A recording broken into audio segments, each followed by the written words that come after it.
Alright, mga minamahal, yes, it's me again, Alicia nyo. Nagbabalik muli para sa ating panibagong video. So, meron lang akong naalala, mga minamahal. I-recall lang natin kasi grabe yung ginagawa nilang pang-iipit, panggigipit. Talagang sobrang panlulugmok na. Yung political ambush, yung ginagawa nila ngayon kay House Speaker Martin Romualdez. Nag-resign na nga yung tao. Nag-giveaway na nga para wala ng conflict of interest. Diba nag-resign na siya bilang House Speaker? Gustuhin man namin. Pero nag-resign siya eh. Anong magagawa natin? Desisyon niya na yan eh. Diba? Tapos ngayon, gagambalain pa ninyo yung tao. Ngayon kasi, ito, i-recall lang natin mga minamahal. Sabi dito ni Bato de la Rosa noon, "My position on this has remained the same. I do not wish to be the first to break the tradition of inter-parliamentary courtesy. If our counterparts in the lower house do not exercise inter-parliamentary courtesy, this humble representation dies. But most importantly, I do not wish to be their guest on their gag show." Tungkol po yun mga minamahal doon sa kay Jonathan Morales ata yun, I think, na nagkaroon din ng hearing yung House of Representatives na pinapatawag din itong si Senator Bato de la Rosa. Eh ngayon, hindi siya umattend kasi ayaw niya daw na ma-break. Siya daw yung maging kauna-unahang bumasag ng cycle na hindi pwede na imbitahan ng Senado. Hindi pwede imbitahan ng lower chamber ang mga senador sa House of Representatives. So, yan po yung palusot, always palagi, ni Senator Bato de la Rosa. Ngayon ang punto ko dito, ba't niyo pinipilit? Diba, na umattend? Si House Speaker Martin Romualdez, siniset up ninyo na umattend din dyan sa inyo. Na, diba, in the first place, ikaw din yung nagsabi na ayaw mong i-break ang cycle na ganun.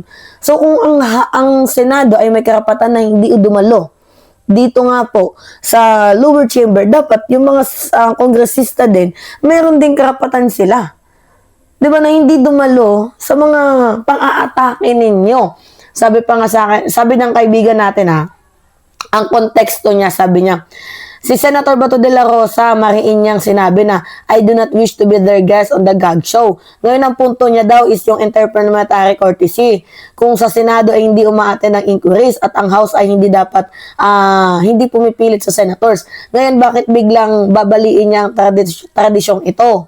Kung siya na ang senador ay tumanggi before, lalong may dahilan din si House Speaker Martin Romualdez na tumanggi din ngayon. Which is, totoo din naman, mga minamahal. Kasi tingnan niyo ang tindi ng setup nila. Si Chis Escudero, meron siyang parliamentary immunity. Alam niyo yung parliamentary immunity, pwede siyang magbitaw ng salita kahit anong mabibigat, walang kaso. Walang tama, walang atake. Ito namang si Congressman Martin Coleta, nagtatanghal kuno ng mga saksi na halata namang coach, di ba? Halata namang bias, halata namang parang surprise witness or witness for sale. Diba? Sa mga nagtitestimonya. Pero hindi man lang sinusuri yung mga tao. Meron siyang karapatan na magdala ng mga ganon-ganon. Pero itong si House Speaker Martin Romualdez, mga minamahal, kapag gumarap siyang gusto nila manumpa. Bawat salita niya, pwedeng baliktarin. Tapos bawat linya niya, pwede daw pong gawing perjury. So, hindi na itong masasabi natin na tinatawag na accountability. Yung hinahanap nila kay House Speaker Martin Romualdez. Political ambush ang nangyayari ngayon kay House Speaker. Ano bang hiningit-ngit na mga bunganga ninyo? Ano bang hiningit-ngit na mga butchi ninyo? Paalala ko lang sa inyo si House Speaker Martin Romualdez has already stepped down. Diba? Nagpakita na nga siya ng, good faith. Nag-step down siya bilang speaker para sabihin na para hindi sabihin may conflict of interest yung mga ginagawang hearing. Pinakita niya na wala siyang tinatago. Pero kung papasok siya sa hearing, ito lang yung pinupunto ko sa inyo mga minamahal. Paano kung papasok siya sa hearing ng kanyang mga kritiko? Di pwede rin, di ba mga minamahal, pwede na rin niyang kinumpirma na lihitin mo ang mga isang proseso na simula pa lang ay duda na. Pwedeng ganun yung mangyari. Ngayon, kung pwedeng ipatawag ng Senado ang isang miyembro ng House, paano kung balikan sila? 'Di ba? O halimbawa, House naman ang mag-imbita sa mga senador in aid of legislation. Papayag ba yung mga senador na yan na dumalo? 'Di ba hindi mga minamahal? Ang president, tandaan ninyo, ay tawag dito, ang president ay tabak na may dalawang talim. Sa madaling sabi, kapag sinimulan, hindi dapat to mapigilan. Naintindihan ninyo? Balikan natin. Itong sinabi ni Senator Ronald Bato de la Rosa na, I do not wish to be, ito binabasa natin, I do not wish to be the first to break the tradition of inter-parliamentary courtesy. Si Senator Bato de la Rosa na din mismo nagsabi na, that is a gag show. Ayaw niyang maging guest ng gag show. Diretso, prangka, walang paligoy-ligoy. Ibig sabihin, kung siya mismo bilang senador ay hindi papasok sa trap, 'di ba? Bakit natin naasahan pa itong si House Speaker Martin Romualdez na isa lang diyan sa isang trap? Tanong lang. Ang mensahe kasi ni Bato, sobrang linaw. 'Di ba? Na wag magpauto sa mga palabas na politikal. Kaya yan din yung ginagawa ni House Speaker Martin Romualdez. Hindi nagpapauto sa mga palabas niyong politikal. Kaya malinaw na may karapatan si House Speaker Martin Romualdez na mag-decline. Hindi dahil sa natatakot siya, kundi meron lamang siyang prinsipyong pinanghahawakan para ipagtanggol ang fairness. Pangalawa, para panatilihin ang dignity ng Kongreso bilang co-equal branches ng gobyerno na hindi nagigets ng mga DDS senador at higit sa lahat para hindi maging bahagi ng isang gag show di ba, minamahal, ang ginagawang arena sa politika.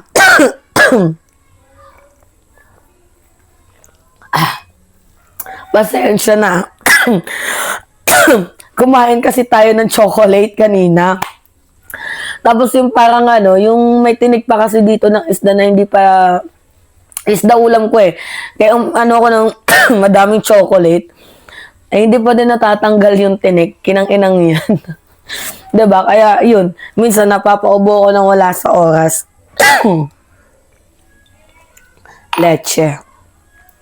'Di ba mga minamahal? So mga kababayan, ito lang yung pinaka main point lang natin dito Sa politika, hindi lahat ng laban ay dapat pasukin. Gets ninyo? May mga laban na patibong lang. At yung mga labang patibong na yan, pwede ka mapahamak dyan.